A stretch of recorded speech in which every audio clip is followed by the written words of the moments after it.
Ladies and gentlemen, welcome to Spinning Back Clique, where each week here on MMA Junkie, we take you on a quick spin through the week's news. I'm Simon Head from here in the UK, and on this week's show, coming to us from Toronto, Canada, I'm joined by World MMA Award nominated Mike Bond, and he's joining the dynamic duo from MMA Junkie Radio, the OGs themselves, Gorgeous George and Goes. We got a load to talk about on this week's show, so let's get these boys on the clock. And where else can we kick things off this week but with the huge news that broke yesterday afternoon as Jorge Masvidal stepped in to replace Gilbert Burns and will now challenge Kamaru Usman for the UFC welterweight title at UFC 251.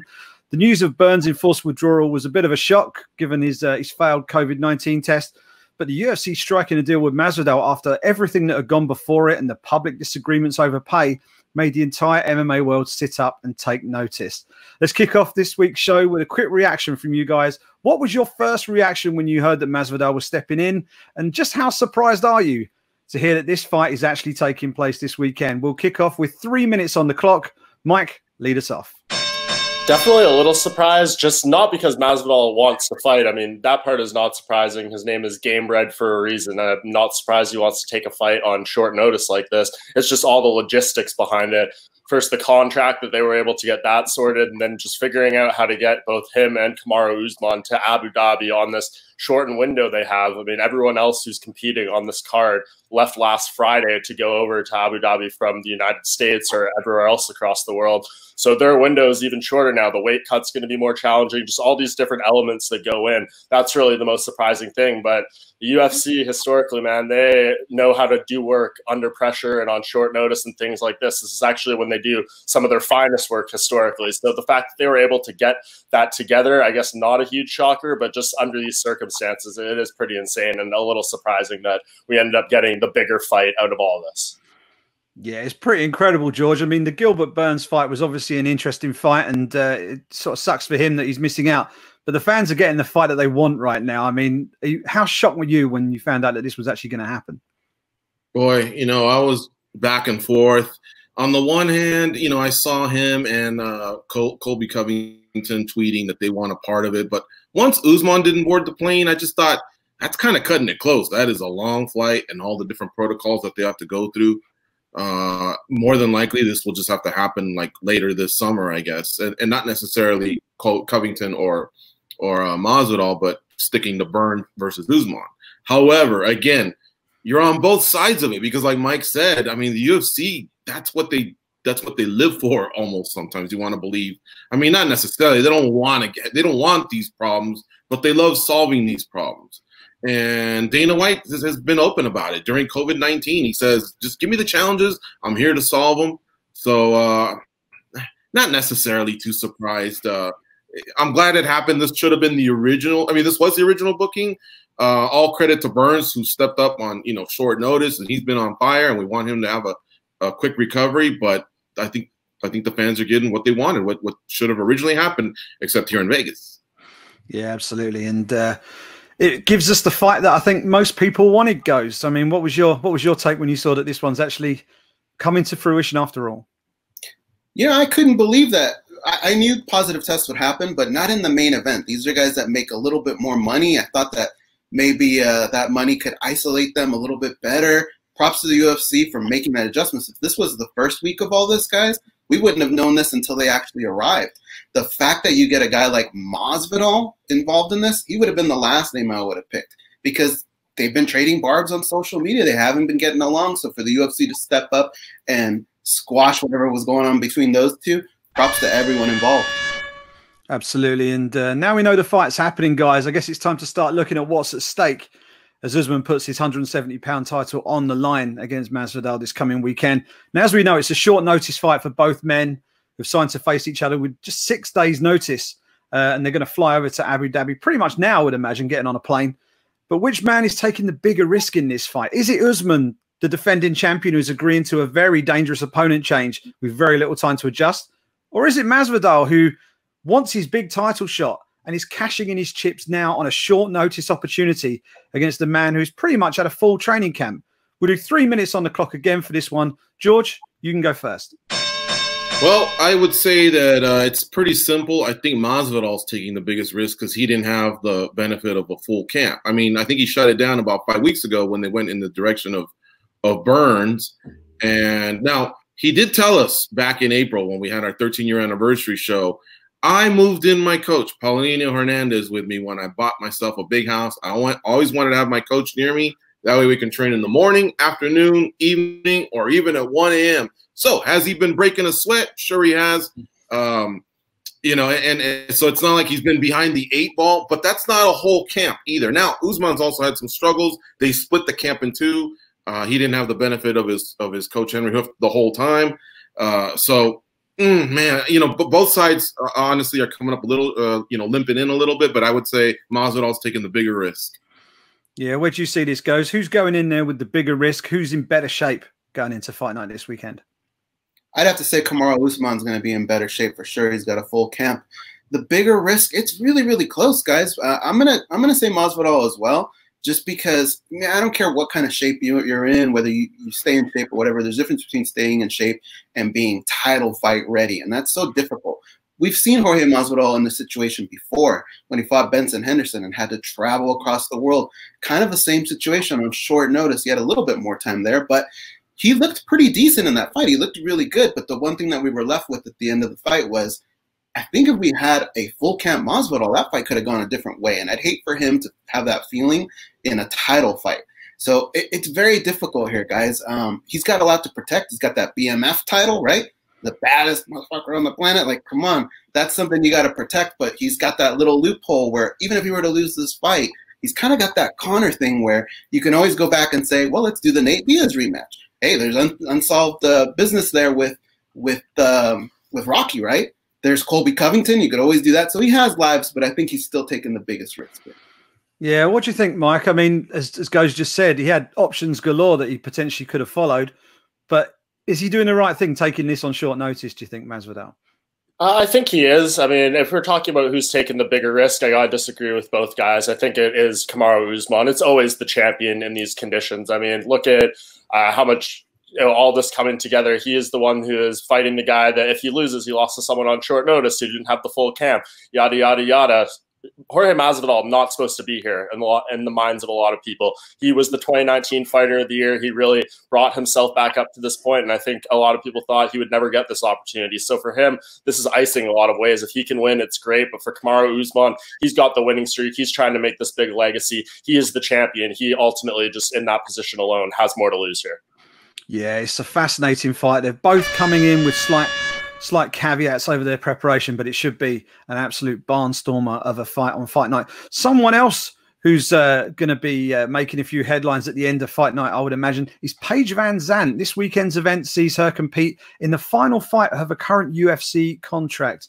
The flyweight has made clear that she intends to try her luck in the open market at the conclusion of her UFC deal. And the 26-year-old is likely to have no shortage of offers, whether it's in MMA or maybe even beyond that. My question to you guys is this. If you were Paige Van Zandt's manager right now, what direction would you be advising her to take next? We'll do 3 minutes on the clock for this one as well. Goes, you can lead us off. I'm Paige Van Zandt's manager. I mean, she said it herself. She made more money with Dancing with the Stars than she did in her entire UFC career. That's got to say something. So I got to ask her, you know, are you going to be a fighter or is it going to be Hollywood? Because you can't do both. There's no such thing as a part-time fighter in the UFC. They're just not successful when they do that. I don't know how many fighters we hear time and time again say they wish there was one more day left in the week or a couple more hours so they can get that extra training session in.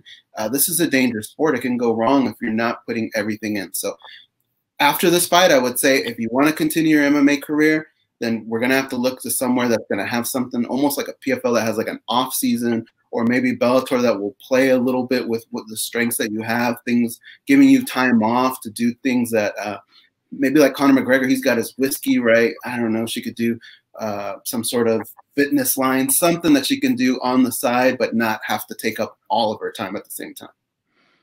Yeah, it's a decent shout. Mike, what do you reckon? Do you think she's going to stay in MMA or do you think she's going to maybe step away?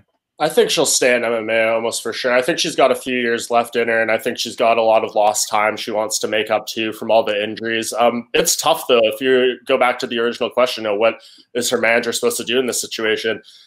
Man, the UFC is basically the only show in town right now. We don't know when Bellator is coming back. It seems like PFL isn't going to be around till next year. So, like, I think her options are a lot more limited than they were than, say, a year ago when she originally announced her intention to fight out her UFC contract and become a free agent. So I don't really know. I think it's going to be not necessarily what she thought it was going to be, maybe when she originally brought this idea to light, but she is still a big name. I think maybe if you're talking about limited resources, limited money with these other companies, she is someone that has that value that I think they would be willing to dig into their pockets. I mean, you look at Bellator, she'd be a perfect opponent for an Alima McFarlane. At one championship, she'd be a great opponent for an Angela Lee. So I think there's a lot of options out there for her. I just don't really know, given the way we are in the world right now, what type of options are going to pop up immediately. I think once she's done with this fight, it might be a bit of a waiting game, figuring out, you know, the exact right play for her in terms of who makes the most sense and what type of offers come through.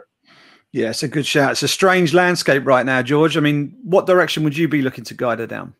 Well, it's pretty simple. She wouldn't have been on Dancing with the Stars if it wasn't for the UFC. So the UFC creates those opportunities for a lot of the fighters. And as far as I've also heard her say, hey, look, I get so much for posting on Instagram and I make more money that way. Again, that's kind of what brought you a little bit of that popularity, was your fighting career. So I would say that they're almost attached. Her success outside the octagon is kind of attached to the octagon. So I would encourage her to stay and, yeah, knock out some fights. You know, kind of had some injuries with the forearm and but yeah, lick your wounds and stay with the UFC. It seems to be the only show in town right now. Yeah, I quite like the Bellator option. If Bellator actually get back going again and start hosting fights again, they've got the Viacom CBS relationship. Maybe there's the option to kind of sort of play both sides of the coin a little bit. Her husband fights there as well. Exactly. So, you know, he's obviously got the in there. So it'll be really interesting to see what she does once this UFC contract is up. Final question for you guys this week. Every week here on MMA Junkie, the entire team puts their neck on the line and offers their main card predictions for every big UFC and Bellator event. And this week, of course, will be no different.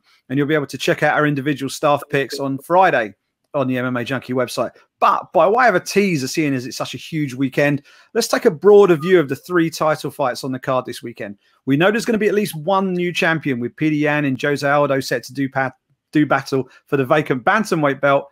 But the other 2 title fights see reigning champions Alexander Volkanovski and Kamaru Usman looking to successfully defend their belts. So my question to you to finish off this week is a simple one. How many times are we going to hear Bruce Buffer saying "and new" at UFC 251? Will it be once, twice, or 3 times? Where are your heads at as we look to pick the winners of the 3 title fights this weekend? Let me know. We've got 2 minutes on the clock, so nice and short for this one. Goes, you can go first. Well, you know, obviously, one of them is a given, but, you know, I think Peter Yan, I think he's going to come ahead in his. I think we're at the end of the night, we're going to hear 2, though. This is where it gets tricky. Alex Volkanovski, the guy is always prepared. I have no doubts. I think he's going to be the winner here. But the one that really, really intrigues me is the Masvidal fight. Remember, bigger cage. He's going to have movement here in this fight. I think he's going to shock the world, guys. I think Bruce Buffer will say it twice this weekend. George, what do you reckon? I would go with 2 as well, and I'm going to choose Peter Yan to defeat Jose Aldo, and I'm going to go with, I mean, I'm basically copying goes here. I'm going to go with Jorge Masvidal as well. Something about Masvidal's swag in the last 18 months, man. That guy just seems to be fighting up here, not only physically, but mentally. It's like the game is in slow motion for him. Look, Kamaru Usman just had a really tough fight against Colby Covington. So even though he's got an amazing record outside the UFC, you know, he's only got the 1 loss, and in the UFC's 13-0. You know, you can tell that there's obviously ways to win rounds from Kamaru Usman, but Jorge Masvidal does have that 1 pound, the 1 punch crack, you know. So I don't know, man. I think he hasn't had time to think about the fight, so I think the pressure's off. So he's going to say it twice. Brilliant, Mike. What do we reckon? 1, 2, or 3? I know I'm on short time here, so I will say 2, but I think it is going to be Peter Yan, Max Holloway, and Kamaru Usman. So and new, and then an and still to close out the night. It's going to be a fantastic night of fights, and you'll be able to follow full coverage of UFC 251 here on MMA Junkie. Our man John Morgan is down there on the ground in Fight Island as I speak. I think he's about to exit quarantine over the course of the next few hours. He'll bring you the lowdown from on the ground on Abu Dhabi, and we'll have the full arsenal of coverage from the entire team here at MMA Junkies. We lead you up to fight night at UFC 251, and then we'll break it all down for you from Sunday onwards after the fights are finished. It means there's going to be plenty to unpack next time we get round the table here for Spinning Back Clique next week. But in the meantime, big thank you to Mike Bond, to Gorgeous George, to Goes, and chiefly to you guys out there for watching. Enjoy the fights this weekend, guys, and we'll speak to you next week.